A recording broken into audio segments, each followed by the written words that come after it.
In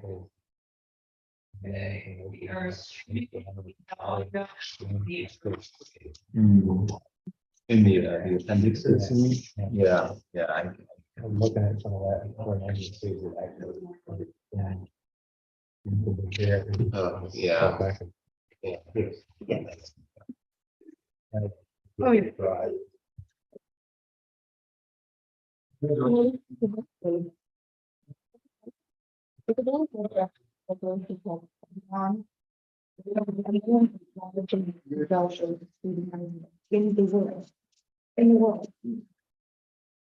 Ready to roll?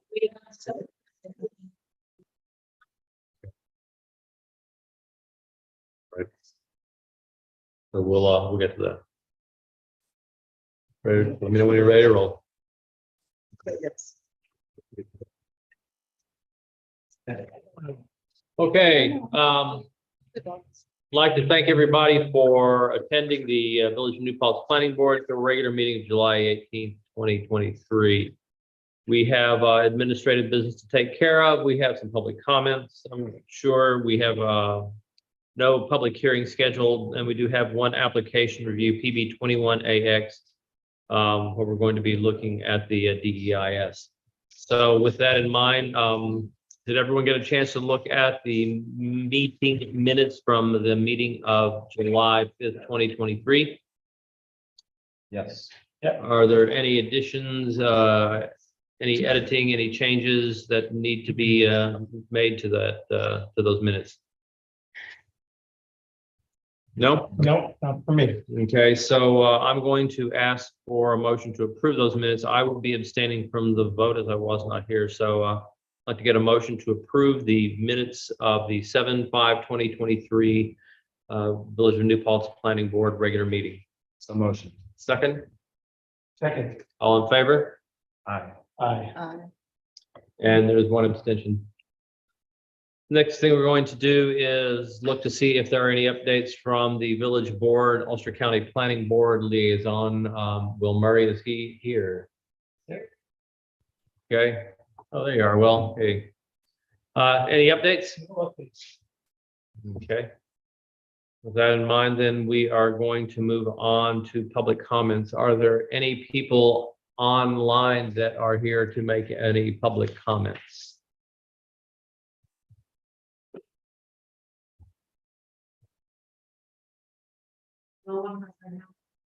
If you are online and you are looking to make or to participate in public comments, please raise your hand so that we can acknowledge you and get your comments. So still none. So at that point, we're not going to open or close the public comment section right now. We do not have any public hearings, so now we will move to our application review. This is a site plan subdivision DEIS PB 21-AX. It's Route 32 South, 21 Cross Creek Road. Applicant is Commercial Street Partners, New Paltz Apartments. And for the state seeker, the planning board will assess the DEIS draft environmental impact statement to determine if it is adequate for public review. But before we get into that, I would like to have our attorney explain in detail what we are expected to do, and then we're going to hand this over to Zach Bielecki, who's going to run this as you coordinated a lot of the activity that went on. So please, Emily. Sure. So we're in the midst of a long process, and for the benefit of the people at home that might be listening, where we are in this process is that the applicant produced a draft environmental impact statement. It's a huge document. This is one of 5 binders, and it contains a list. It contains all the materials that were set out in the scoping document that the planning board approved earlier in the process. So the planning board created this scoping document that listed all the items that should be in the draft environmental impact statement. It includes a description of the action, the site conditions, an assessment of all the impacts, and then analysis of alternatives that might mitigate the impacts.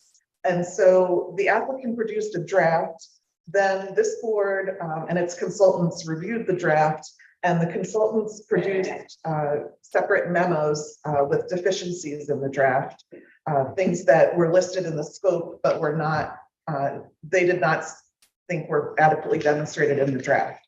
So this second draft that we have follows up on that. And our role at this point is to determine whether the deficiencies that were identified have now been addressed. So the way the regulation is written, they don't want this to be like an endless loop. They want us to take the deficiencies that were identified, see if they're now addressed, and then see if the draft is adequate to move ahead with the public comment process. So our role is to go through the document, and based on the comments that were presented in the past by the consultants, we're supposed to determine whether they're adequately addressed. The next stage after this, once we determine that it's adequate, which may take one more draft, then it will go out for public comment for the public to review, the other agencies to review, and get all that input back to this board. And then we'll have another round where we do final comments before the final EIS is prepared. So it's a long process. That's the stage we're at in it. What we're not going to do is go through every word in here and try to, kind of analyze whether it's perfection. What we need is for it to be enough material to go out to the public for review. So I do have a question. In looking at this, there were some information was included, but it was general, and it would be better if it were specific. Can we make that comment, or do we simply say, yes, they addressed it, even if it was in a general manner, and that's acceptable, or it has to be acceptable? What's the view of that? Sure. So I think, spoiler alert, we're not going to determine that everything is fine at this point. We'll probably find at least a few things that we want them to go back and address. And I know Mr. Moriello is here, and the consultants are. Is anyone here from the consultant team? Okay, yeah. Tom George is here. Zena Langanigo is on the Zoom. Okay, yeah, great. She's really the main author of the document. Yeah. So I think we can identify places where we think more information is needed, and ask them to add that. Okay. All right. So Zach, turning it over to you. Sure, thank you, Sean.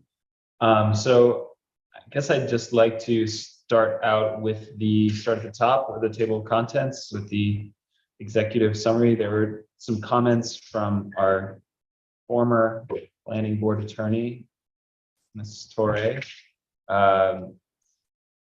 Emily, did you say you reviewed these comments, or comments about the cover page and executive summary? Yeah, I reviewed all of Ashley's comments. Actually, I reviewed all the comments, although some of them I'll defer to the consultants on, because I don't have the expertise. But so I think we'll probably find that there are some things that multiple people reviewed, right? If I review them, and board members also have sections. Definitely. So I did review.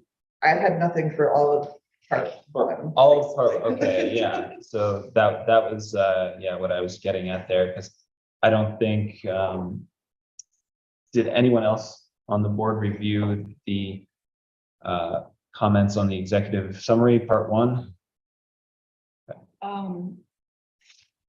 I believe that I did look at that. Okay. Did you have anything, find any of the comments that were not addressed in part one? Oh, you mean the executive summary of the? Yes, yeah. I had some disagreements with the way that the project was characterized at the beginning, but I suppose that's not relevant now. There are a lot of sort of unsubstantiated claims about the consequences of the project to the community, sort of in a general sense. I mean, if you have a specific section that you're referring to that we can look at, or that is referred to in Ashley's comment letter? That would be helpful. Ashley's comment. Over. I That's think one of it's, these things right here. yeah, Well, I'm looking at more at page IX, where it lists all of the impacts to the community, benefits supposedly to the community. okay.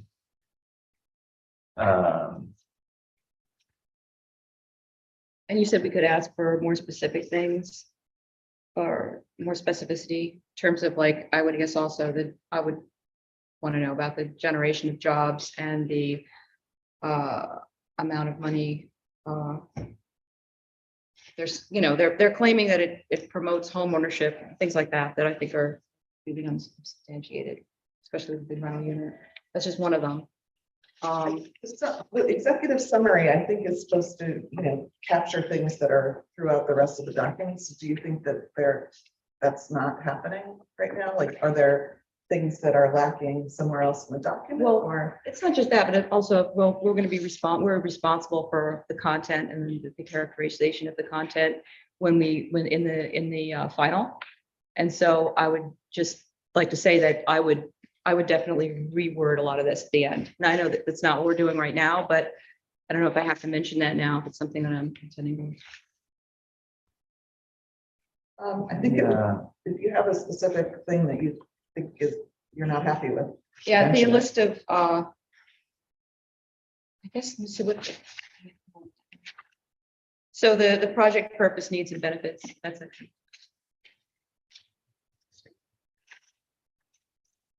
In the executive summary, and you feel like those Just based on. claims are not, Yes, then based on the substantiated. research I've done so far, they don't seem to be substantiated to me. but are they discussed in the rest of the?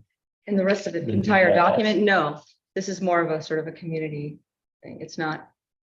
I mean, no, those impacts are not, I mean, the economic things like economic impacts and, you know, the raising or the provision of affordable housing and home ownership and stuff like that.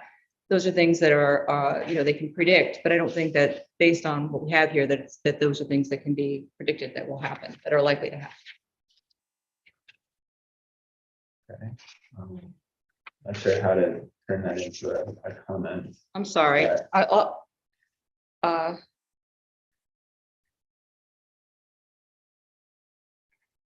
But yeah, I think we When we can talk about- make a note of that. and- Yes. And I mean, the proximity and affordability, that sort of thing as well, because you have the other student housing that there would be replacing as well as more proximate to campus and more affordable. replacing. What Right. is it Oh, replacing? the idea here is that if you build this student housing, that all the students are going to move out of the housing that is in the village currently now, and that will alleviate pressure somehow on the houses that are there, and that instead of gentrifying or any other of the possible outcomes of that affordable housing and home ownership will somehow be provided in those neighborhoods. And I don't think that's claim is substantiated. Okay. That's specific. Yeah, very specific. Great. So I think that covers the executive summary section. Moving on to 2, description of the proposed action. Were there any of these comments that were not adequately addressed? Anything to note We here? had one, which was in 2.5. Ashley identified there was supposed to be a description of the affordable units. And all I saw was a number of affordable units, but not any description of them. Hmm, So. Okay. Would it be adequate if it's just explained like a lot of our affordable housing references, that it would be a equal distribution of the types of units that are there, or were we looking That's for what them it to? is. If it hasn't yet to be decided, in other words. Yeah, we can definitely flesh that out more.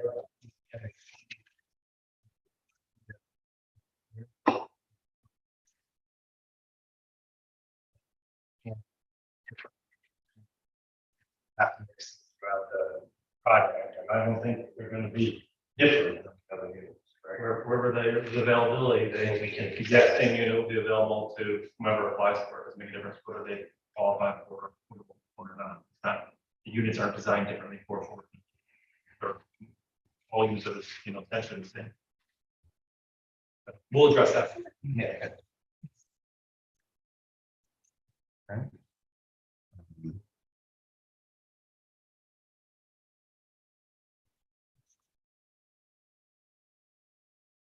Right, that they're not designed for affordability. They're designing it, they're making their design and then they're following the law by providing 10% of those. Yeah. That's, I think, to be clarified. Okay, were there any other items from section 2 that need comments? Oh, yes. Yeah, I didn't see anything that wasn't responded to. So if that's the case, I think we can move on to section 3, environmental setting and existing conditions of the project site. There were a number of comments again from Ashley on this. Did you feel like they were all addressed? We have 2 items in section 3. Does anyone else, could I just jump into those? Yeah. Sure.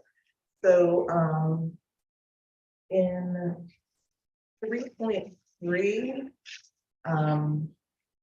Capital Environmental had asked for a map of ecological communities. Are they online? Greg is here. Yeah, I wanted to ask them if they were satisfied with the map of ecological communities that was provided. Hey, good evening, everybody. How are you? We did review the ecological communities map. And my apologies to the board and the applicant. We're still working on our review of the submission, but in what we've reviewed so far, I do feel there might be some slight, not even discrepancies, but between the maps that are provided in other parts of the project and the appendices. It's still a little hard to differentiate where some of the wetlands are on some of the sites. And I would say specifically the ecological communities map. So I would agree with that comment, but we'll address that in our written comments, which will be along shortly to the village and the applicant. Got it. Understood.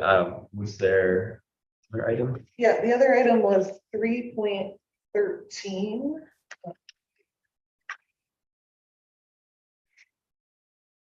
A little challenging to find things because I think the red line version, the page numbers don't line up They don't- with they the don't table match. of contents. No. Because of the redlining, but.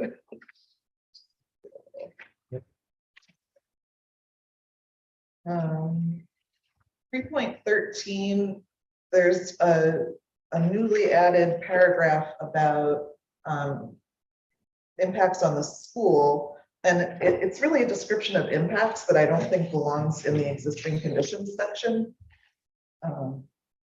It might belong in the impacts section, but it's not about existing conditions. I see.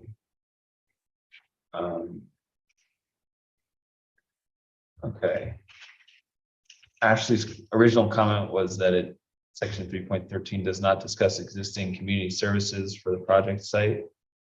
Each schools, town, village. Did you feel like this version did discuss those existing community services? Yeah, I think they could add a little more of that and then move the Okay, impact and then to move the impact section. Yeah, that makes sense.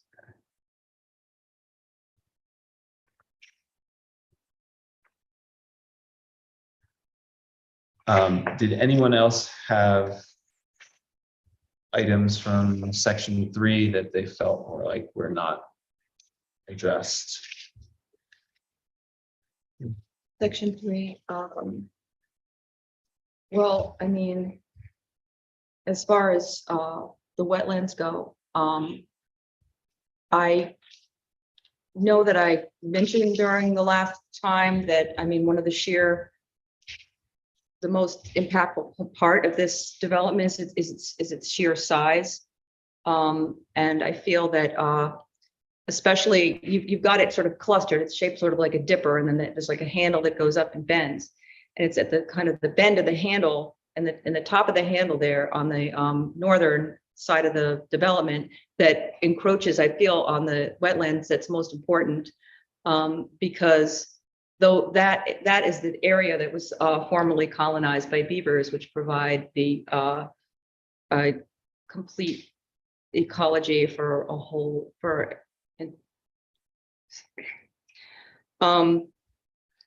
yeah, so I feel that hasn't been addressed. It hasn't been addressed in the alternatives either to reduce the size. That would, of course, eliminate or really mitigate the encroachment on the wetlands if it were simply reduced. Was there a comment that we received about the existing proposal that you didn't feel like was like addressed, like a specific point in section 3? Well, Because I there are, brought this up, it was, you know, the alternatives. They've given these other alternatives, which are, you know, not, well, we're not realistic. talking about the alternatives right now. Right. We're talking about just the existing condition section. So starting on page 22 and going to page 48, or actually 52. So those specific sections are, yeah. Capital Environmental did have a number of other comments about the wetlands mapping, and we could ask them for if they're satisfied with the responses to those and how that might affect That would be helpful. the beaver issue. Yeah. Sure. So what's the direct question? I'm sorry. If there are any other items you identified in section 3 that you don't feel were adequately addressed, if you're not prepared to, you know, fully answer that, that's okay, but you do have anything. I do believe they've addressed the comments. And I mean, they noted that they made errors in some of their figures as it related to some of the wetlands, which provided a little bit of confusion when we did the site visit. But all in all, the wetlands that are depicted here, you know, accurately represent what we saw on our site visit out there to date. And they do have, as far as providing to, in part of the EIS and providing to the board, they did do a wetland delineation. They provided that report to the Army Corps, and Army Corps staff did verify that delineation out there. Or did they just not get to it? Well, that was the permitting process. But they did verify it? Okay. Yeah, I mean, if the applicant is there and they want to just verify that, I'm pretty sure that's the way I interpreted it, was that they did get confirmation of the wetland line from the Corps.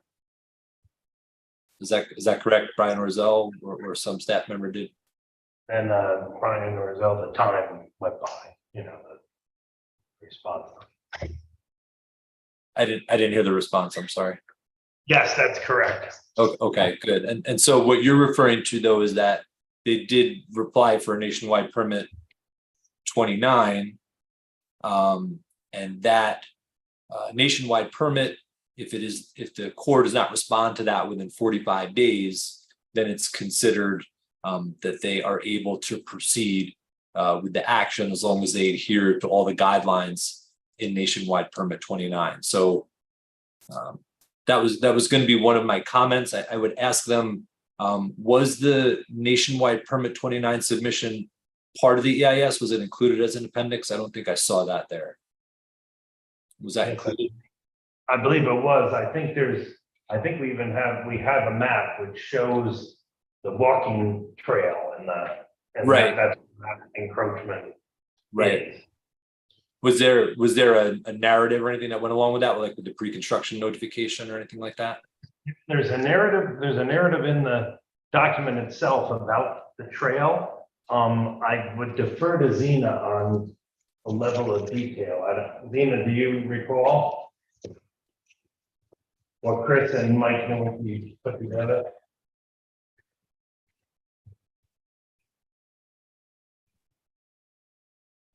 Hi, everyone. Zena here from Passero. I'm checking the appendices now.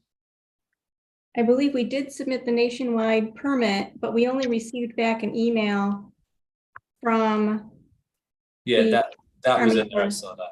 yeah. Yeah, So, but I don't think the original submission was in there. I mean, no, yeah, if it wasn't, it's just my professional opinion. I think that'd be a good thing to include in the appendix, just so there's a record of the pre-construction notification and the town can see that what was presented to the Army Corps is what's being presented to the town, so they can kind of compare apples to apples there. right. To the best of my knowledge, it was just the delineation that was submitted. Mhm. Okay, yeah, as long as all the materials are present, I think it just, for a full record, that's a good thing to have. for the All right. appendix. Very good. I'll double check with our wetland consultant. Thank Thank you. you. Great, thank you for that. Were there any other items in section 3, existing conditions, that we need to discuss? Okay, I think we can move on then. So getting into the assessment of potential significant adverse environmental impacts. First section here was 4.1, impact on land. I see that Terry decided to look into that one. Is he online or? He's not here. No. Okay. Well, Emily, did you? I didn't Have see any- anything okay. based on Ashley's comments. Okay, great. And there were no relevant consultant comments for that section, right? No.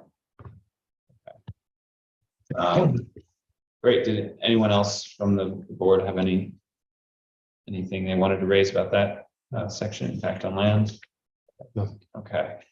So 4.2, impact on surface water and groundwater. Rachel, did you have any items you wanted to address on there? Well, I looked into some recent studies on the contamination of the groundwater by arsenic from old orchards.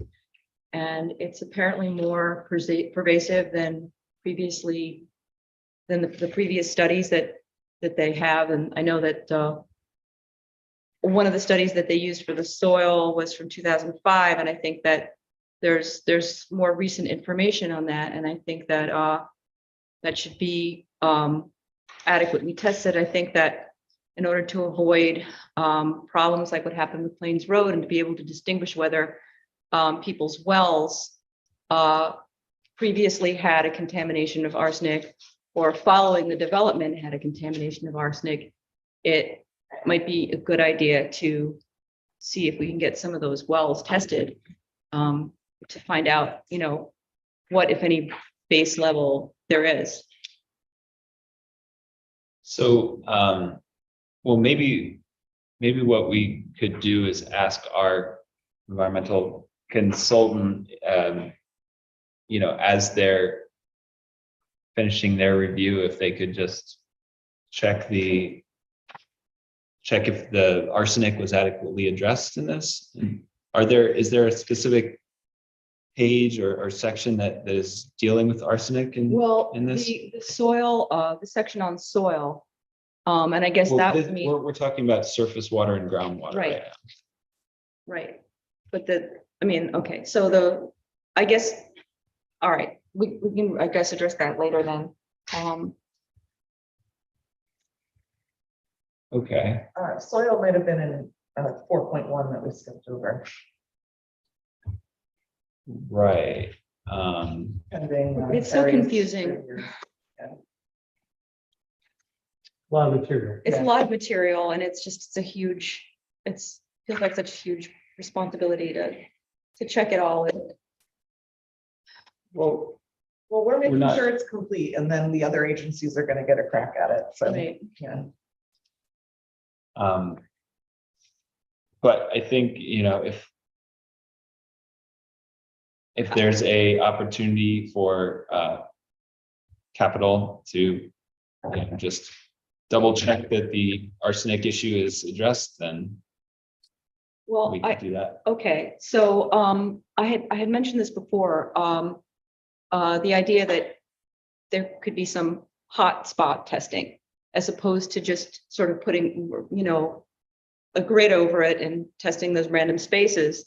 That since we know the owner of the property and they know the family history, they know, where trees were most likely to have been during the years when arsenic was used as a pesticide, where they were likely to have been when DDT was used. Oh, I didn't see anything about DDT in this.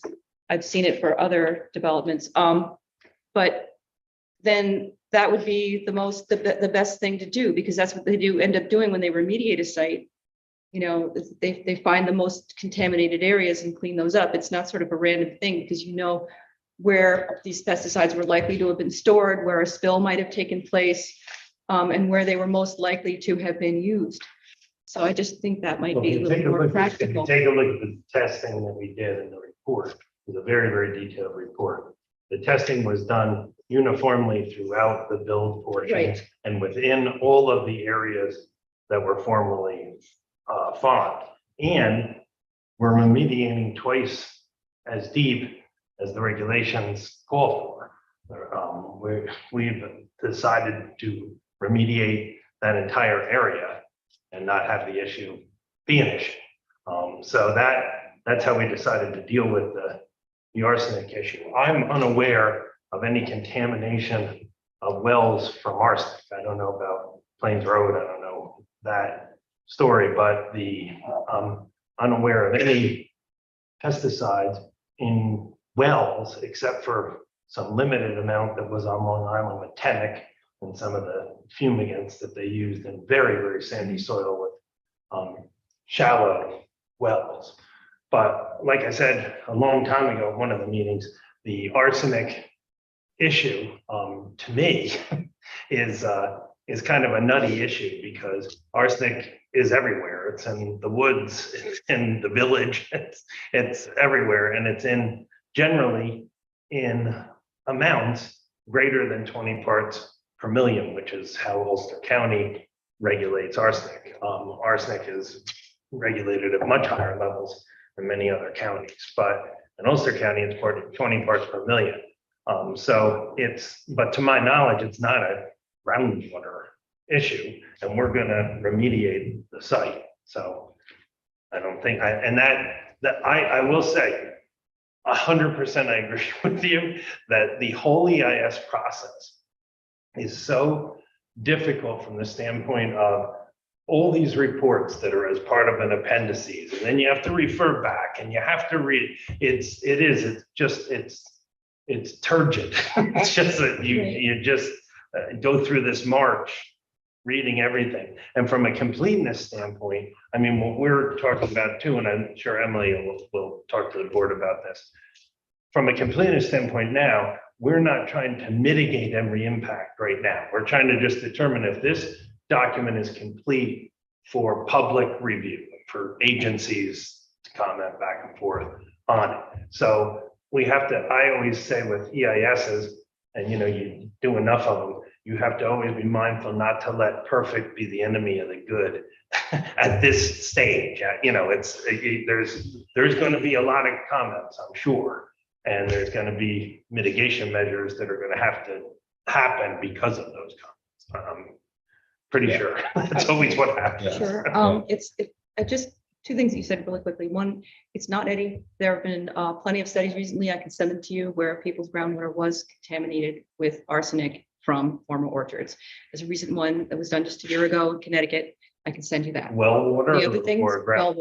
well water, because with the groundwater seeps into the wells.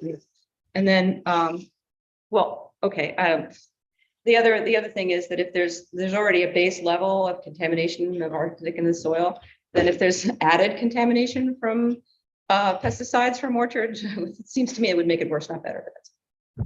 Okay, Well, we are remediating it. We're gonna use Yes. municipal water. Right, too, so. I understand that. okay.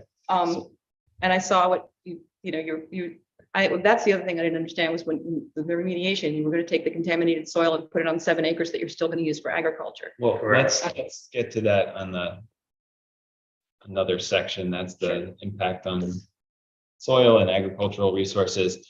But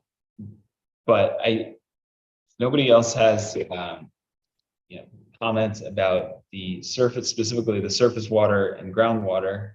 I have one more. Yes, Sorry. please. Just when Capital Environmental completes their review, when I looked at their comment, let me see which.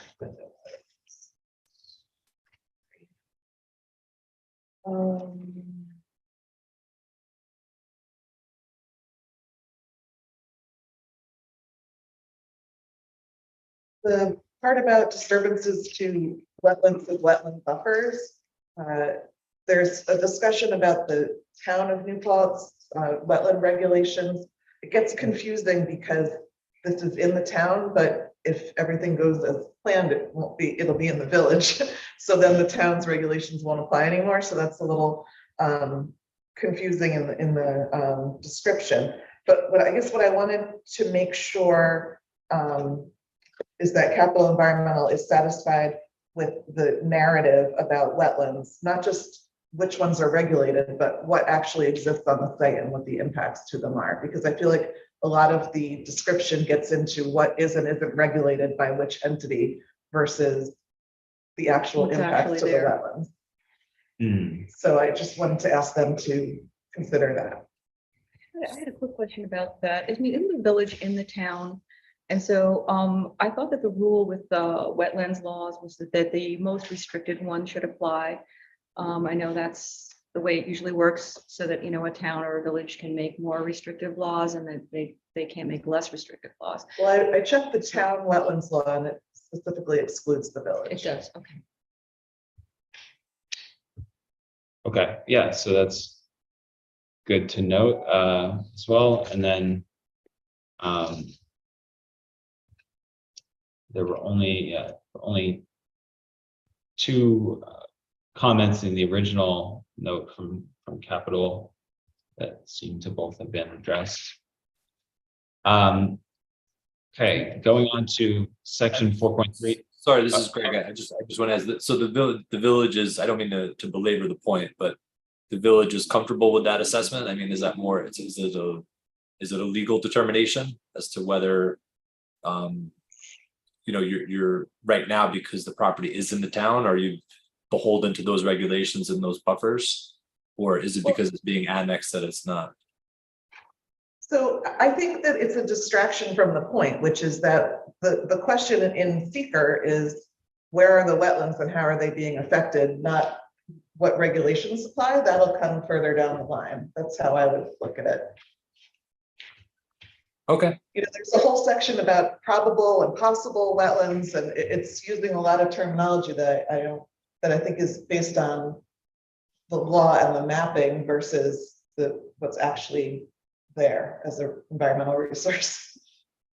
right. I guess I was just thinking with the wetlands that are at least at the minimum identified within their report. If in fact those rules applied, it would impact the amount of impacts they have to a regulated area, right? Like the totality of the wetlands aside, the wetlands that are depicted on the site, as was noted before, there are some parts of the development that do come somewhat close, right? The pedestrian trail and then the northeastern corner come close to those wetlands. So if there is in fact a buffer, those would be in areas that we could see that would be impacted. So does that help you with clarifying what I'm saying? Yes, but as a physical matter, if there's an impact to an ecological resource, we need to know that, whether or not it's regulated by any particular entity for secret purposes. Right?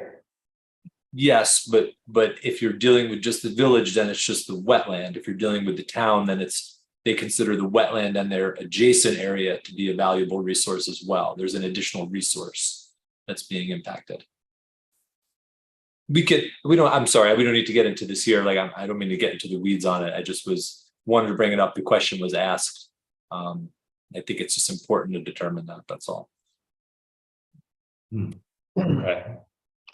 I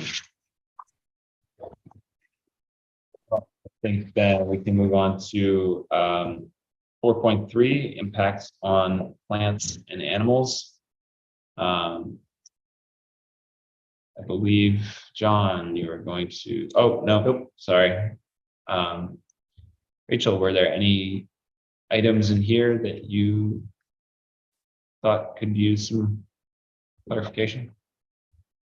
There are some comments from Capital. Also, Page a mile, I can't even figure out. page 63 in the binder.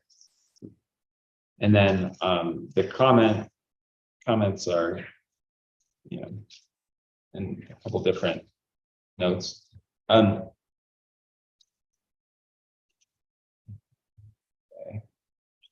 I have only one comment if you'd like me to address it while we're waiting. Yes, please. Yeah. Sure. So, they brought in North Country Ecological to do an assessment of those T&E species that were identified. I personally found those reports to be sufficient.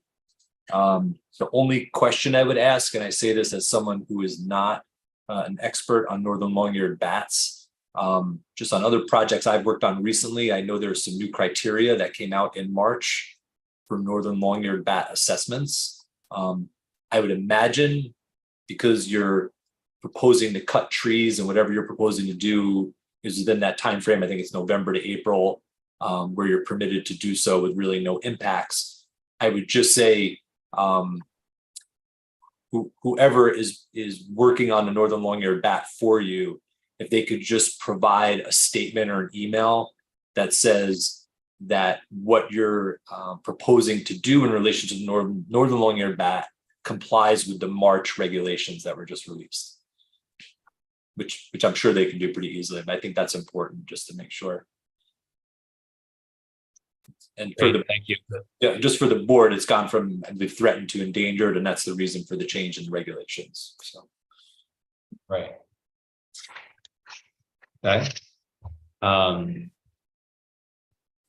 Is there anything else? Anyone else have something they'd like to bring up?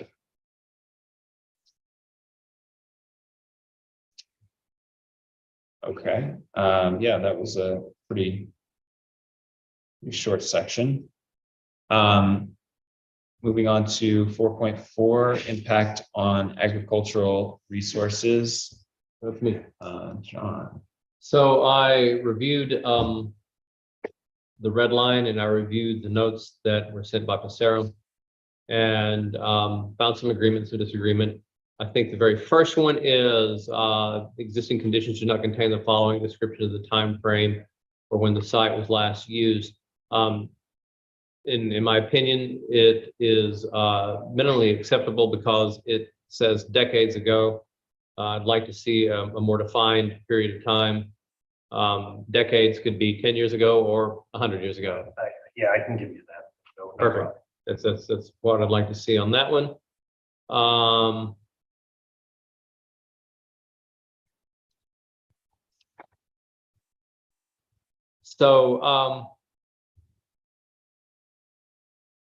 The next one was a description of the past use of agricultural chemicals.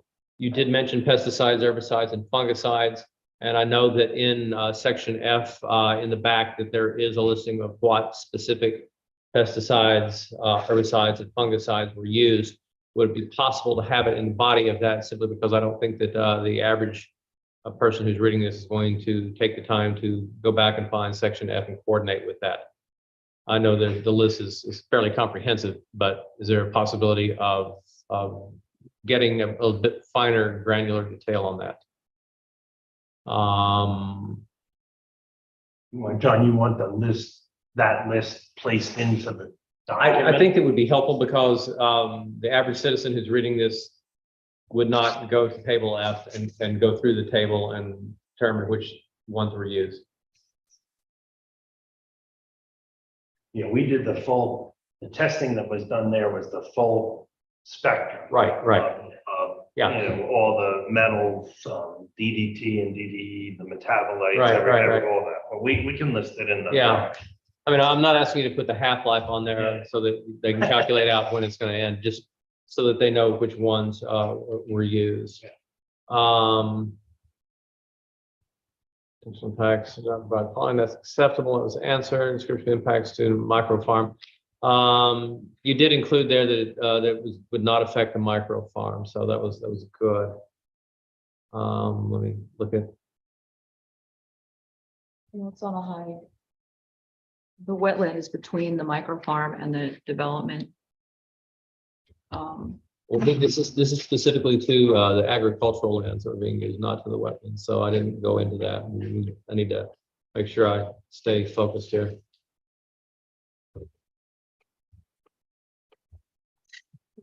That doesn't help.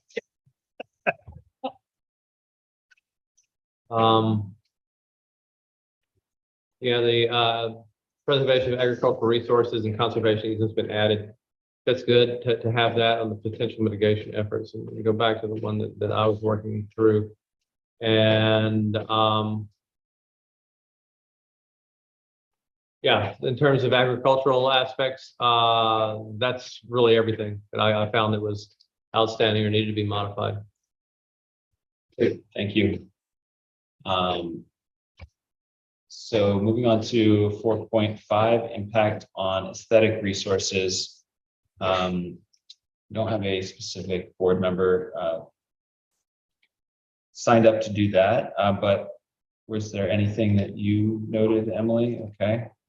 Yeah, I didn't see anything in my just kind of brief reading of it. Seems like they addressed well. So in that case, we can go to 4.6, impact on transportation. Yeah. Which, So I tried to look carefully at that. I looked at the original material. I looked at the comments letter and the response to the comments letter. And I looked at the material in the DEIS.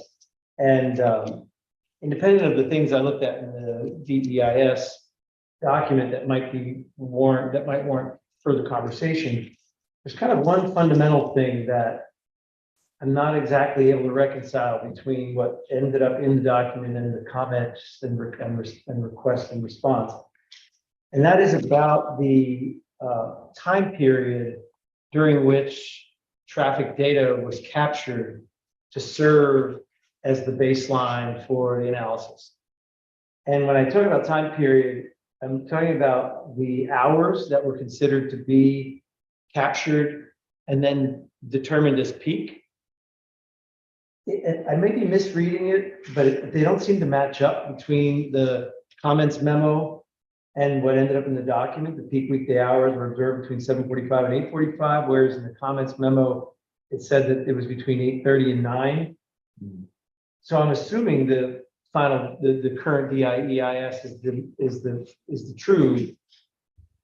It's backed on that, but I just wanted to confirm that. And then one other question I had is sort of a bigger question. Is there was one reference in the comments about the fact that the data was captured in 2021, which was during COVID. And it doesn't actually, I don't believe, share the date and month that it was captured. So my big fundamental question is, one, just clarifying the times that were considered captured and then determined as peak. But more importantly, is this baseline data set adequate and appropriate, given that it was taken during COVID and that it doesn't explain the seasonality of when it was taken or the time and date that it was taken, and whether that might be an inadequate representation of what we'd want to study to really understand the baseline, to therefore understand the impact. For a little context, I think that with this section, there was a lot of material that was in appendices that our consultant asked to have converted into narrative form. And so a lot of that text is new in this section, right? So I think we're going to need to have DTS Provident read through that text and see if it adequately captures what they were asking for. And I think those would be good things to ask them to check on. Yeah. And is it possible that if they come back and maybe you provide that detail that we're asking about, because there's also a reference to some sort of COVID correction factor that was used to gross up the numbers and account for COVID. And I think we really need to understand that, because those of us that drove in traffic heavy places during COVID know that there was no traffic. And so I guess that whole big question is really the fundamental question. Almost everything else, I think, was really well addressed. Explanations that were asked for, details that were asked for, the appendixes was very robust. But if it's all based on that fundamental principle of the capture, and we don't quite understand, I don't quite understand that, I think it needs to be worked on. And it needs to be adjusted, we make an adjustment and update the data, update the counts. Yeah, I mean, is there That's the easy solution. okay, and I would ask, is there a scenario where, I'm sure the models were already built. Is there a scenario where you redo the data capture today that what seasonality would be taken into account, and also that we'd be in a post-COVID, relatively post-COVID era? I think it's sensitive because of the nature of the project is oriented and geared 100% per student. It's kind of geared toward those peak hours when students are usually coming in and out, but there's also an impact of just the natural flow of traffic in the community. So it's kind of overlap those two things. And I think the responsibility of the traffic engineer is to study both of those things and come up with an appropriate assumption. And I think we just got to compare the notes of your comments and questions with the consultant. And then if we have to do an updated study or an updated count, it's going to do that. Great. If they So if can't- I thought about it, I'm sorry, Oh, if I'm I could just sorry. clarify my own thing. If I thought about it hierarchically, I think about it as the year it was done, the season it was done, and the times that were most relevant. Yeah, agreed. I'm sorry, I didn't mean to interrupt you. If it's completely based on student occupancy and they can't guarantee that that is what will be, that it will be completely student occupied, should they also not have to provide an alternative? If they can't legally restrict the occupancy to students? That's correct. We can't legally restrict. I think that I am comfortable making the assumption that the preponderance of the residents in the buildings would be students, and therefore, when we get to the point where we're evaluating this, I think we could comfortably evaluate it based on the idea that their behaviors are going to resemble that of students, because 98% or more would be. There's a couple of questions I have around that are in the fiscal aspect too, but I think I hear what you're saying, that they can't limit it, but I think we have to make some reasonable assumptions, and that's what I would make.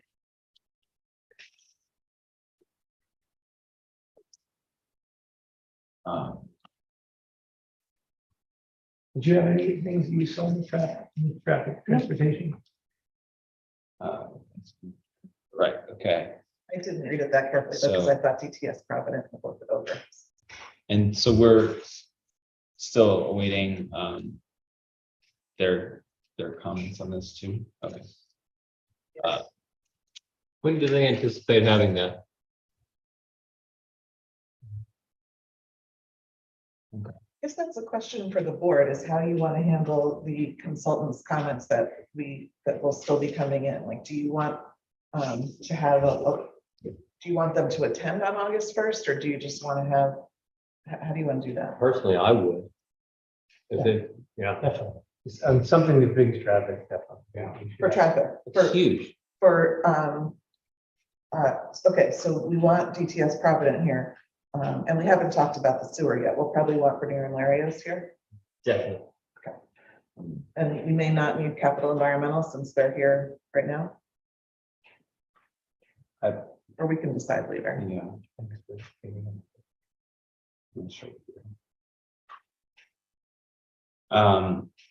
Okay, well, that was all for the transportation section. I think we can go on to 4.7, impact on energy utility facilities.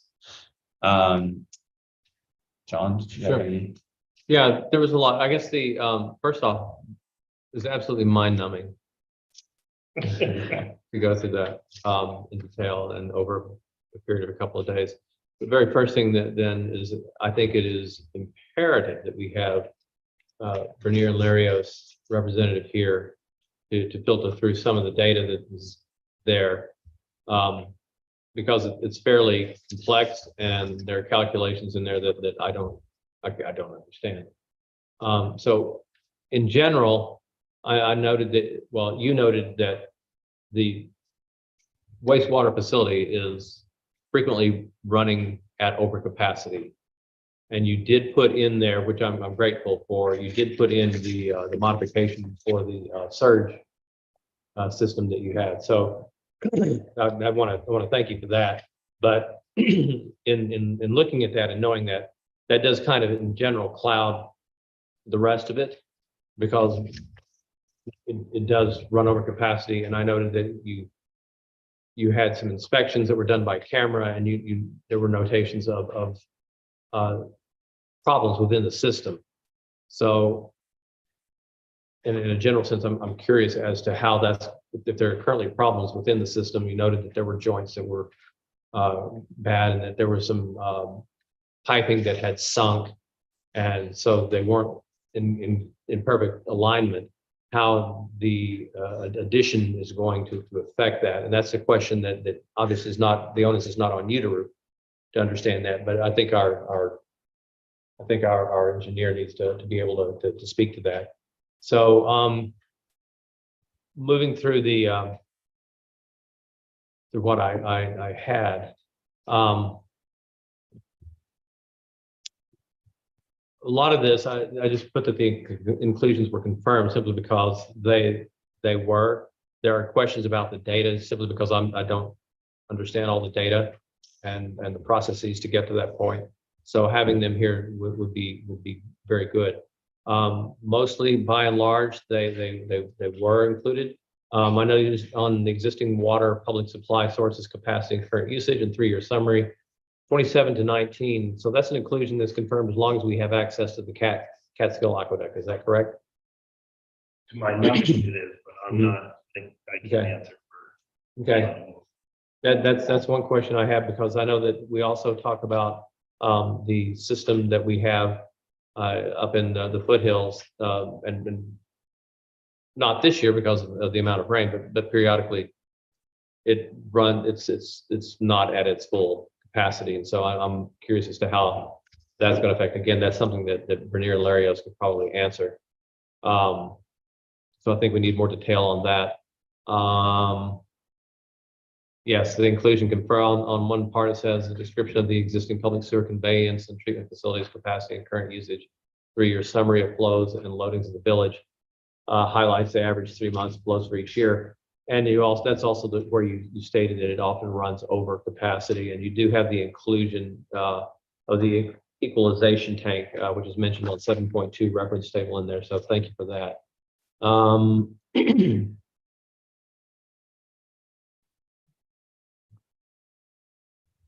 I'm going through, I've made a lot of notes. I'm just kind of going through here. Letter CC section 7, 4.72. Okay, identification of impacts associated with the extensions of existing stormwater and sanitary sewer systems and water supply.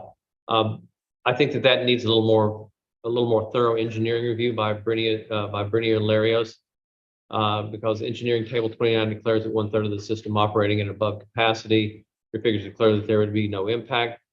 If it's running at over capacity, even though you have the surge tank, how would there be no impact? As well, the observations from the camera suggest that there are problems with the system. So I think he needs to address that. And I think that you perhaps need to give a bit more thought into your wording of there would be no impact. discussion of both short and long-term energy demands on energy sources. How do you define short-term? Is short-term impact 1 month or 6 months or 2 years, and then long-term, how do you I can understand how you define that long-term being years outward.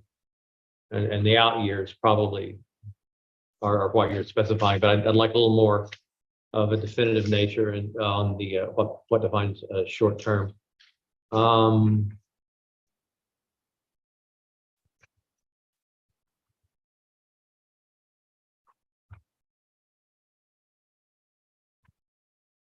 And the water CAD, that's something that the water CAD analysis, that's something that we really need to have our engineer look at for us, because that's in the preliminary water and sewer engineers report and through several of appendices, and it also affects the fire demand for sprinkler systems and hydrants, and that's something that's going to be very important given the distance it is from the fire department. So that I'd like for him to give us a bit more of analysis on and definition on that.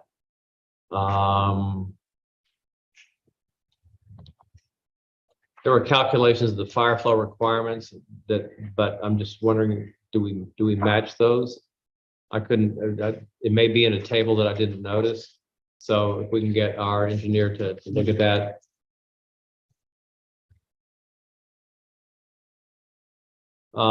Description of any downstream conveyance structures and confirmations, such are inclusion confirmed for any changes to drainage pattern. You did note that problems exist in the conveyance piping, and so I'd like for them to give us a little more clarity on how significant are those problems, and if they are significant, what is going to be needed in order to correct those, which may then impact the building schedule or may impact the project. Sorry, which item is that Oh, you would have to ask that. again? It says description of, and I sent you this. Yeah, So okay. it's in there. Yeah, I sent you a copy of this. Description of any downstream conveyance structures and confirmation such are inclusions confirmed for any changes to drainage patterns. And then he did note that the problems exist there. That's referring to the preliminary SWIP section 3.0 for the existing site conditions.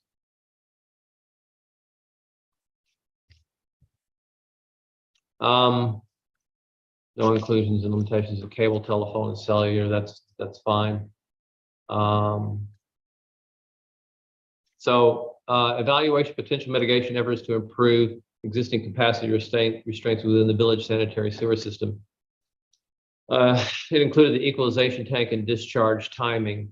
And if we can have a little more, I mean, you say in the evening, is that early evening, or is that something going to look at as being after midnight, which I would assume.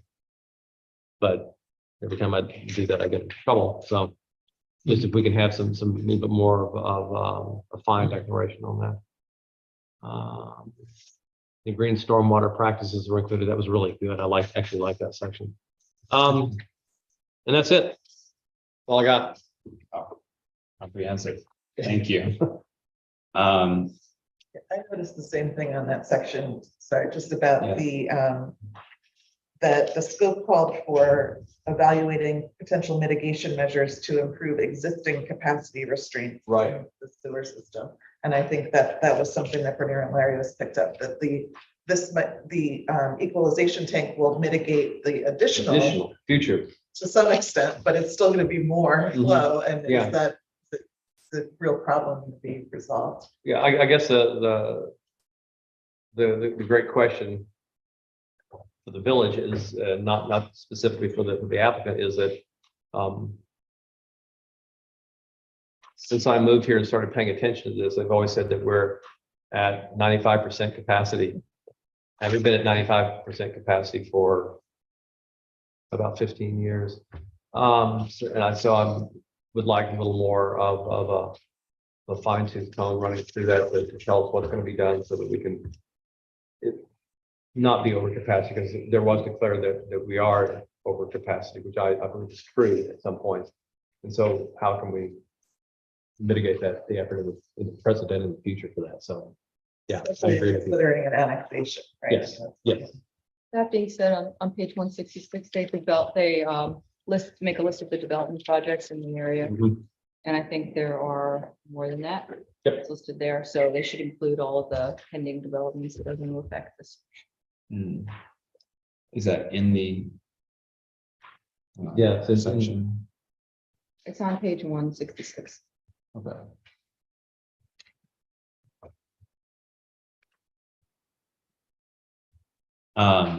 Okay, if there were no other comments about impact on energy and utility facilities, we can move on to 4.8, climate change impacts. Any notes on this section?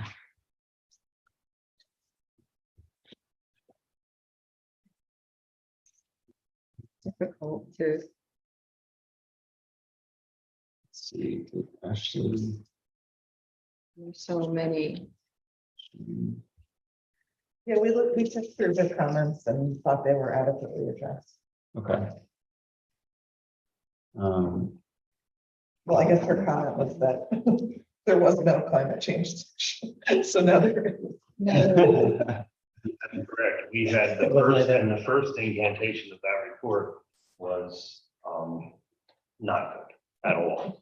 And it actually is one of the things that held us up getting back here, is that we had to get a new consultant, whole new consultant. They called Dean Summers up in Albany, and I said, Dean, who can we get that's good at this? Because the first report that we had, you guys would have laughed out of it.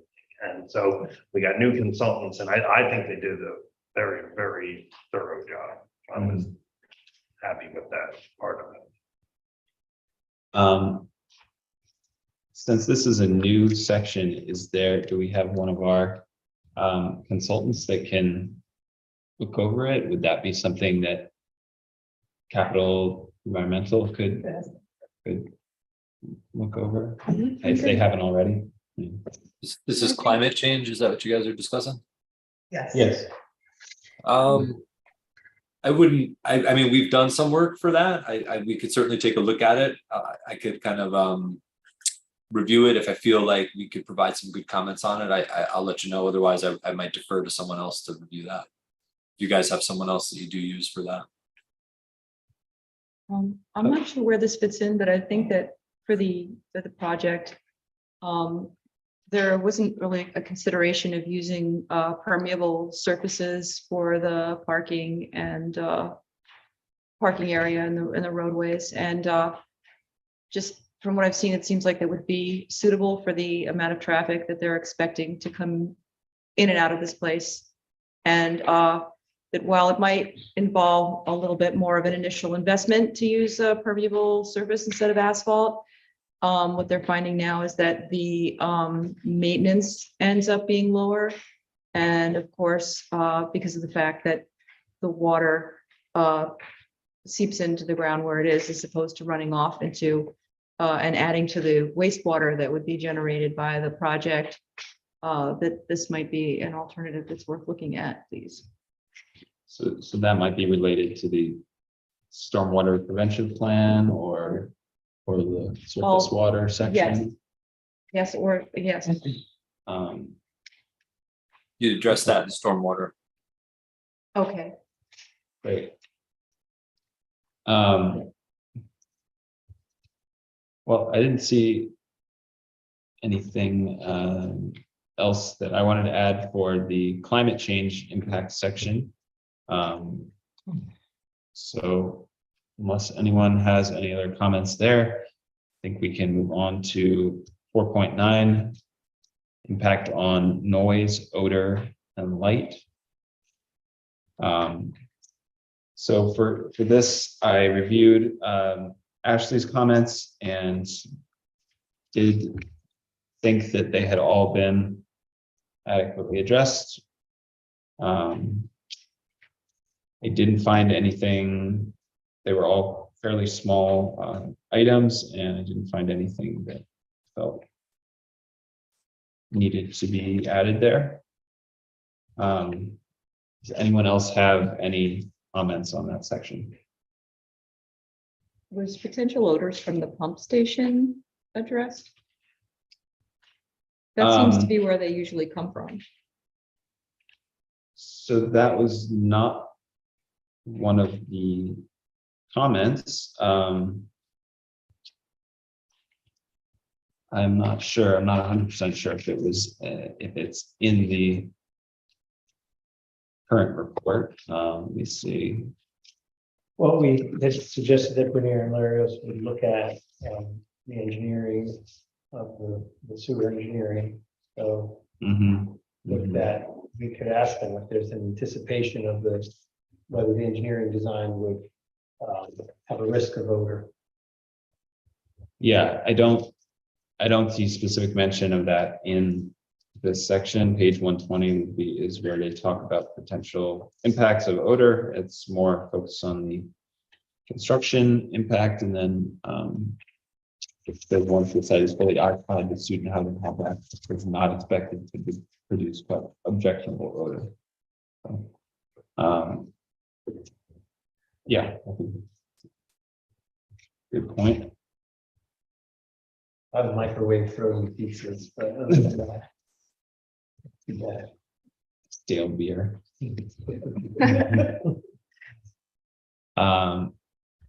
Okay, section 10, 4.10, consistency with community plans and character. There were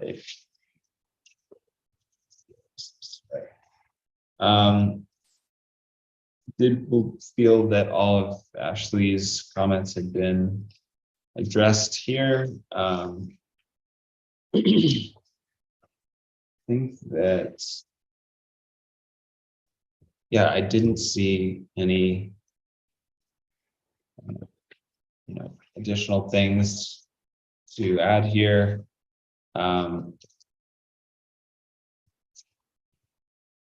Although I did have a question about the section on existing conditions. I thought there was a more recent master plan than 1994. No, there were several attempts at it, but they never got ratified. And there are copious notes on how it should be revised and what should be in it. But they Okay. have not been, So maybe I was thinking of a draft or something from 2005, or yeah. There are yes, two other drafts There are on the two of them. website, but they're not. I worked on both of them and they were just, the village board just Okay. never, they would have had to assign it. Yeah, consultant, that's and unfortunate. that just wasn't done. Hmm. Well, yeah, that was the only question that I had for that section. Is there anyone else that had comments? Okay. Next up is 4.11, land use and zoning. This was a section that we didn't have a board member reviewing, but I did. did Yeah. you see? I have one item on that, which is in 4.11.1, there's a map of zoning districts surrounding the site, and it doesn't differentiate between the town and the village, and I think that makes it confusing because there's like, some of those just, well, obviously, some of them are town districts and some are village, and I think the map needs to clarify that. That's all I had. Mhm. Okay.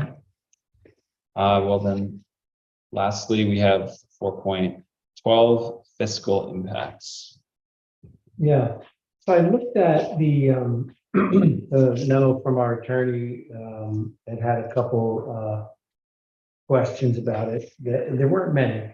But I also took a close look at the summary material and the report itself from the consultants. And I have some things that I think I'll try to filter through that would be discussions that we would have in the context of the review versus things that I think are omissions or lack of clarity that I would ask that we considered for changes now. So the things one consideration is, if we start at the assumptions around public safety and the services, it starts with the analysis of the fire department services. And it's trying to estimate the increased call volume based on that. And there's the line that, everything in these kinds of models are obviously based on some assumptions and sensitivities of those assumptions. One of them says, assuming that the call volume will increase proportionately to the population and that the average cost per call will be the same, then it comes to its conclusion as to the impact. And I think we probably want to have something that justifies that you can make that assumption. So for example, if there's an experience that you have about this serving residents of this population, is it true that their call volumes are the same as the general population in the community? Or do microwave pizzas cause more fire alarms? Literally. And so I don't think we can make that assumption that it's the same unless it's backed up by something that proves that it's the same.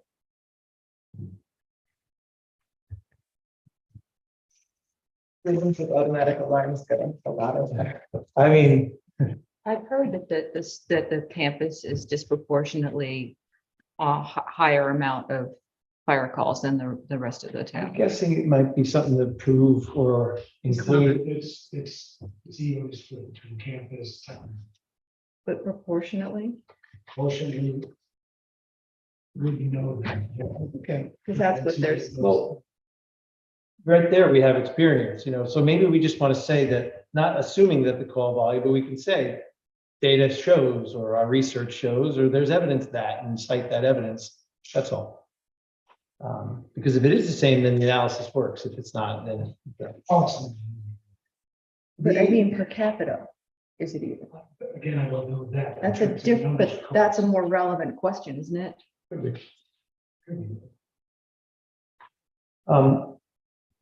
Again, trying to just think about omission and even though it wasn't made in the first round of comment, I was interested in the demand for police call and the potential fiscal impact of the demand for police does not get the same treatment as the fire department demand requirement or increase. And it actually just says increased call volume will not have a direct impact on the Village of New Paltz taxing jurisdiction. I read it a couple times and I was trying to understand the justification there. I think it feels like there's the assumption that, well, you have 25 officers and they get paid for by the tax dollars. And so they'll cover the call volume. Whereas the fire department seems like its call volume charges are incremental based on call. But it's not clear, like if I were reading this and trying to understand, is this going to cost more for the police department? It doesn't, it says it won't, but it doesn't tell you why it won't. Is it because the campus police, aren't the campus police responsible for like a 1 mile radius around the campus? No, I think they have jurisdiction to they have like jurisdiction. pull people over for speeding and stuff, but I don't think they're responding to calls. So, and it may or may not be an incremental cost, or it could be a step cost. It could be that it requires another officer. And then it's $100,000 increase in cost because the volume may trip the number of calls that the current force can handle. So I I just, think there's two things we defer to Camoin, who did that study and analysis on that, based on all their data throughout the state of other, impact, physical and emergency impact, but we've also, or can also pull other properties of student properties and pull their number of calls of fire and, police calls per year, Yeah. divide by the number of units or beds and kind of blend an average of 5 or so different properties throughout the state and that's great. help to substantiate the demand or cost. That would be great. And then, and my request would be to just, let's treat the fire analysis the same as the police analysis, because the police analysis says no analysis. And then there was one other thing that, again, it wasn't cited. I don't even know if this report, the Camoin report, was available when Ashley did that review, but there's sort of a fundamental assumption around all of this that has to do with the net new residents that will be generated by the property. And there's a table in page 5 of the study that honestly, and I'm pretty okay at like understanding data and stuff like this, and I couldn't figure out the conclusion that this table is sharing. It starts with the number of beds, and then the occupancy rate, and then the percent net new, and then the net new residents, and then it gets you all the way down to this 413 number. And then there's some asterisks with notes and calculations down at the bottom. I just think this needs to be a little more easily understood to a user. And actually, this table, which is the fundamental assumption behind the driving of the costs, should be in the main report. I mean, in the summary front, because if you don't look back at this, you don't understand why you keep calling it 413 new residents. Sure, so the net new summary should be. Yeah, the explanation, Executive summary. yeah, the explanation of how that's arrived and why it's fundamental to the analysis.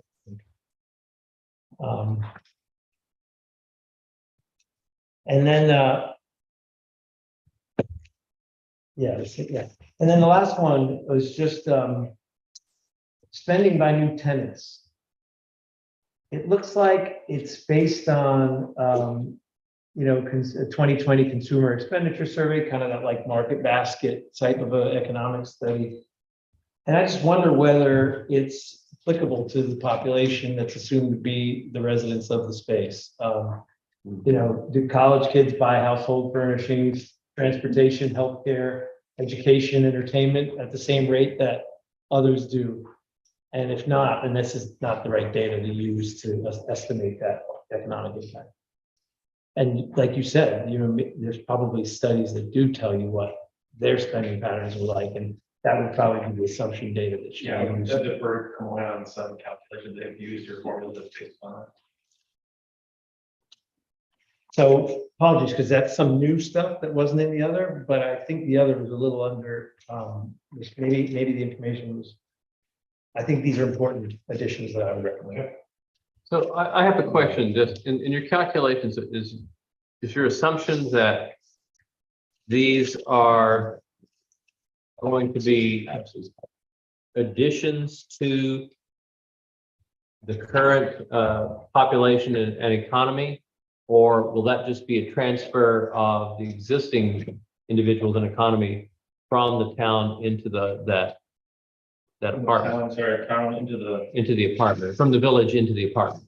No, I think it's a blend because I think that's the point of the net new. I think what he's looking for is a little backup on what is net new. Net new would be net new to the market entirely coming from, we know that there's a number of students, significant number of students who are live outside of this target or this capped area. That's what that net new is. So whether it's 400 some odd new residents, that's what everything is based upon. It's not being transferred. Some will transfer from village. Some there's assumption of maybe it's 10 or 20% of impact to the village housing supply, student housing supply. Then they move here. The rest are going to be net new to the market.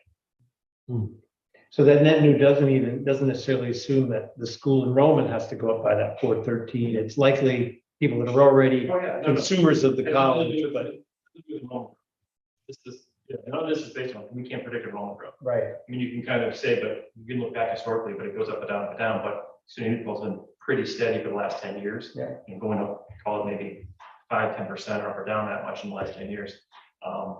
That's all, it's all new data, new bodies, new data.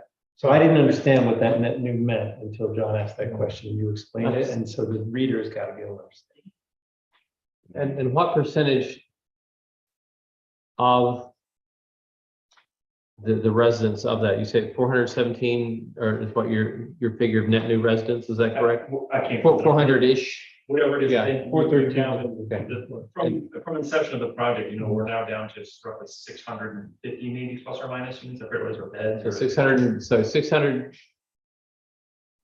Whatever that is, that calculation, that new is what the experts in the economic analysis are telling us are going to be new to this market, new to. it's really interesting. So there's only 200 people then that you're going to be transferring out of the current existing market into this housing, but there are going to be 400 new people enter into the market. Let's see, well, let Camoin clarify that. I don't believe it, but that's okay, you know, What's that? I don't believe it, but that's, I'm not a, Well, we Yeah. know that, we visibly know that we pulled people who are living in Poughkeepsie, you're pay for housing in Poughkeepsie, Mhm. but commute to school every single day, who would much prefer to live closer, but they can't find affordable housing. Yeah. okay. What I don't understand though is, That's fair enough, I just, When you say affordable too, I mean, just from looking at the other projects, is the prices, for example, for what you charge in with the same company, Scion, the company Yeah, developer. they're an operating. they're not- They're the, right, but they're the owner operator of the development project. Oh, another and- company, someone you're referring to? No, I'm referring to this one as well because they own the subsidiary, what are you calling it? Because the buildings, there are two buildings at RIT, but there's not. Yeah, Cyan is the new owner for that project. I see. So what's your company? I'm sorry, what do you work for? Of the applicant is Commercial Street Partners. Commercial Partners. Okay, so. To the table, we're not able to pick up all of your comments. Is that all right? Thank you. And I'm Tom George, by the way. Oh, sorry. It's okay. So it's Scion purchased those those projects that were formerly owned by Commercial Street Partners, or That particular one, that one you're referring to is the one at RIT, yes. and do they own the? They have nothing to do with any of this. This is just, I think you're referencing some project that you probably did some homework on that has nothing to do with this. The ownership of these. I see. So you formally own that, or you? I did, I developed that project in RIT you're referring to, it's called the Lodge, yeah. You know, that they're charging $900 a room for a 5-bedroom apartment. That's for New Paltz. That's dorm prices, but it's not, that wouldn't be something. I'm that's not only- comparing this to Rochester from a price standpoint. New Paltz, Albany, Rochester, Syracuse are all different price points for housing, whether it's market rate, affordable, or student housing. Mhm. So this is not, from a pricing standpoint, has nothing to do with that. What do you anticipate charging per room? Whatever market rate is, which is, what all the other apartment projects in, blended average of what all those other, whether it's a single family conversion or duplex or apartment complex, whatever that blended average is, it's probably what we'll be using as our basis for rental rate here. So it's not the price, it's for the dorms, it's not. No. Because dorms you have to, total cost to live in a dorm is not your rent, it's your all your other fees, your housing plan, your food plan, your parking. Without, okay, I wanna All right, keep sorry. focused here. Okay. That's, unless there's a specific section on here that we're addressing, we still have a few more things to go through. So if there are no more comments on the fiscal impact section, we can move on to section 5. Yep. The unavoidable adverse impacts. Were there any things that need to be addressed here? Any comments from Ashley that There were not? really weren't comments from the previous round, so there wasn't Right. much to. Okay, let's see work with. anything either. And then irreversible and irretrievable commitment of resources, section 6, anything there? Nope. Growth inducing aspects. There was one comment from Ashley, but I believe they addressed that. Yep. Section 8, cumulative impacts. No comments there. And finally, section 9, project alternatives. Anything here, Rachel? Did you want to? Yes, I did. I felt like there was no alternative that involved a reduction in size of the project, which seems to me to be excessive. And the area that where you have the sort of the dipper part of the Big Dipper, not the handle, but the dipper part, that is sort of set back. No, that would be what you're pointing at would be the handle. And I feel like that last bit of the handle, it's problematic a little bit further, this area, right? Yeah, right It's there. close to wetland. Yeah, that could be cut off without, severely impacting the project, but that it would be it would be significant in terms of reducing its impact on the wetlands. And I think that considering the incredible size of the project, especially compared to the, current size of the village, I don't think that that's reasonable. And Yeah, it's either all, or it seems like the only alternatives you gave here were either all or nothing, or else, sprawl, which of course nobody wants. And Yeah, and should I have thought that at least we- one alternative of a reduced size of the project. I agree. I thought we, Yeah. mentioned that in our previous round of comments. So I think that's something I'd like to Just see addressed. out of curiosity, from that section of the housing and the wetlands area, are there barriers, berms, anything of that nature that might prevent activity by the occupants from entering into that wetland area? I don't think there's much detail on this plan that would be further developed in the planning process. So I would just imagine that one mitigating comment would be, can we firm this and treat it for I sure? don't know, are there trees that are existing there now between that section? Well, as always, is the intent is to disturb as few, Right. trees as possible. So you could, design it. If we take the next, after taking feedback and comments and going back and redesign, which is going to happen, it's going to be a little process to explain. That may be one of the things we do is try to isolate this and disturb as little as possible and keep that wetland, or maybe that wetland moves to disturb less and maybe achieve, for greater capacity somewhere else.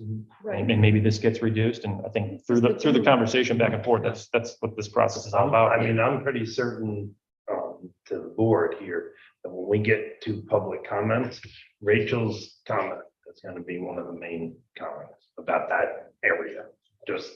I think there'll be other people that make that same comment, and it may be that we, as you guys know, during that process after the public hearing, we may well have to make mitigation measures in the project. That's, Well, I mean, if you reduce the size of the project, then you would also reduce the amount of cut and fill right near the wetland, which is the main concern there.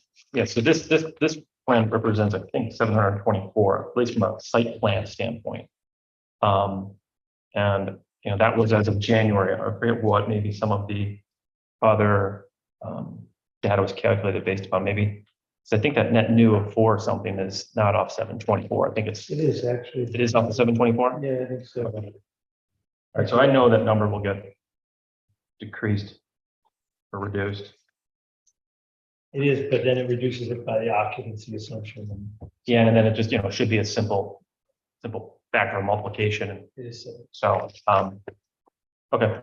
Well, to Rachel's very good point, which is that, that there could be the addition of an alternative, and the alternative doesn't necessarily have to be a reduction in the total units. It could be a different Different opportunity for configuration. density Yes. in the areas that are less likely to disturb the resources. And so I think the public deserves an alternative question, and maybe not having to ask one when we get to the next place. The scope does call for an alternative that provides a more localized configuration with a smaller footprint that strategically avoids ecologically sensitive areas. Which could also be done by reducing the size. It says it could be Yes. or not. It could reduce the unit count or not, but. Yeah, there's a it's bullet. the- Yeah, they're not Yeah, entitled to that unit count. We're trying to achieve, satisfy a lot of other requirements and of the community itself, of neighbors, satisfy, everything. So it's a balance of site planning and building planning, building design, those things that will flush out through the next round of design here. So are you saying that you wouldn't necessarily agree to include in the next draft an alternative? I would say this, Rich, that if you look at the regulations, I think we are charged with following the comments that came out of the scope. I mean, we can't The scope expand, itself. we can't expand those things. We're supposed to be So- looking at what came out. So the But- scope itself requested that. Yeah, and that, I think, there's 4 other iterations of projects, I None of think. them reduce this. One is a single family, like Rachel said, that falls all over the place. I mean, there's stuff with reduced unit Yeah, I count. think I there's don't think things we anybody's gonna like. Yeah, and we didn't Um, put some in here because they just weren't even respectful to the board of saying, okay, fine, we'll go build an 8-story, we'll ask to build an 8-story building here. That's not But- gonna happen. but if And, we're gonna- and that was a comment that we heard from public before. It was like, well, why don't you just build, one building really tall and dense? Like, well, this is not the environment or the place to build a dormitory, because that's what you're asking me to build, but that's not what we do. And that's not really respectful to what the board's looking for. So we didn't put it in here, but I think I know what you guys are asking for. What I would ask though, is that, I'd like to collect everyone's comments, also collect public comment for those things before I go back and redo this. And then So make- I'd want to get to a point of, let's collect everyone's comments.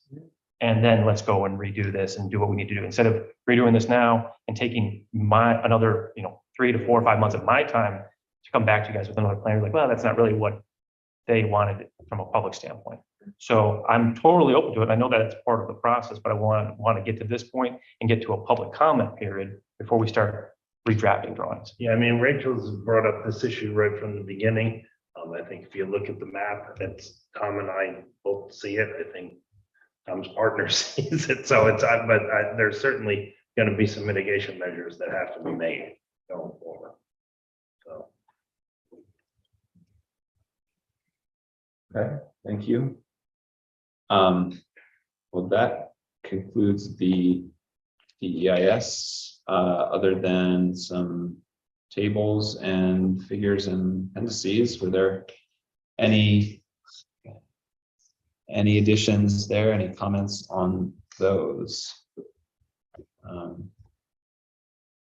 So that's primarily data and, Yeah. and Yeah. there's data. Yeah, that actually there was one small thing back in the impact on visual resources that I was looking at before I forgot to bring up. So Ashley identified that the potential impacts do not provide the following rendering of built conditions for all impacted vantage points. So I was looking at those renderings that were provided, and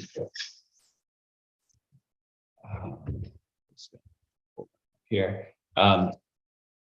there are a number of vantage points. However, I was wondering if the board thought that some additional views from Route 32 would be helpful. I think there was only one view. Oh, this is not the right document, unfortunately.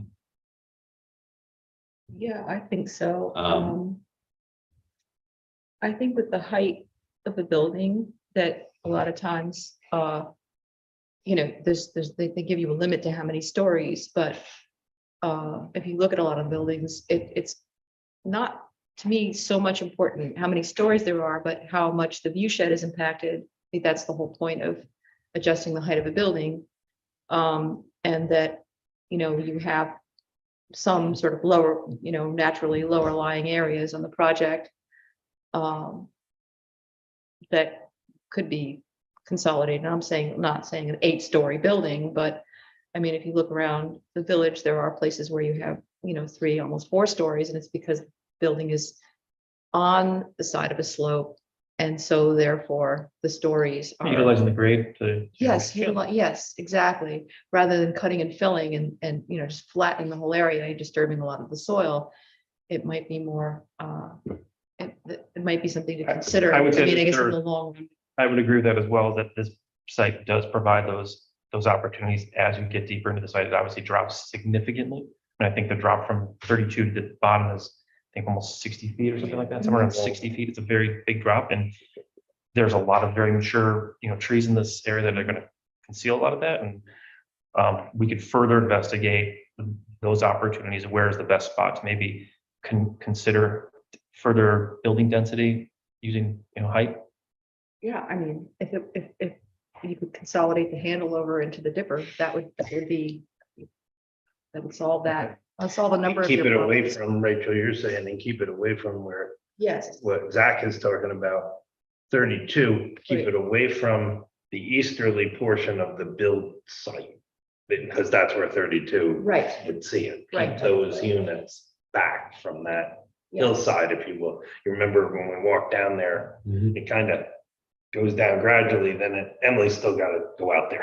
We gotta get you out there, but it goes down gradually and then it goes steeply down from there. it slopes down into the Pull back. to the wetland and sort of That's like the what forested area there. And it's also right adjacent to where SUNY students have been studying bird populations.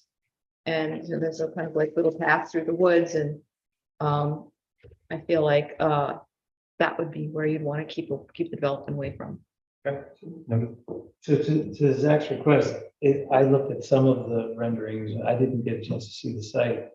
But is there a view from 32 that demonstrates that the setting of the buildings, that demonstrates the view with accounting for the settings of the buildings as in the current? Yeah, plan? there's an at grade projection to be pretty accurate.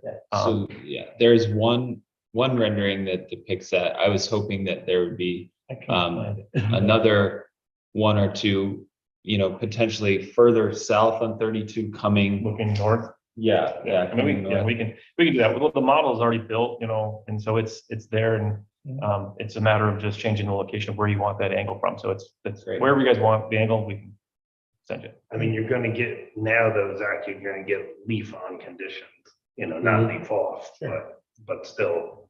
Yeah, I think It'll that's be useful. illustrative. Yeah. I just feel like, that is probably, that corridor is going to be the views that people, the public are most interested in understanding like how it's going to affect their daily Agreed. commute. Yeah. Yeah, that was all for me. So great, Don. Well, thank you, gentlemen. Appreciate you coming here, and we'll have a compilation of the comments. You've got comments, we've got some here. And I'm sure we'll be able to look at two and get you a fairly comprehensive list. Next meeting is the first, that's when you want us, the next meeting? September, the first meeting in September. August 1st? Okay, that's right. And then Right. Timeline and seeker that the applicant has waived for now because of the July 4th holiday and all, but we do need to wrap Okay. this up. Well, then, yes, August 1st meeting. With that in mind, we will now ask for a motion to adjourn. So moved. Seconded. All in favor? Aye. Thank you. And thank you to the board. Thank you. It's a lot of hard. It's a lot of. Put that together.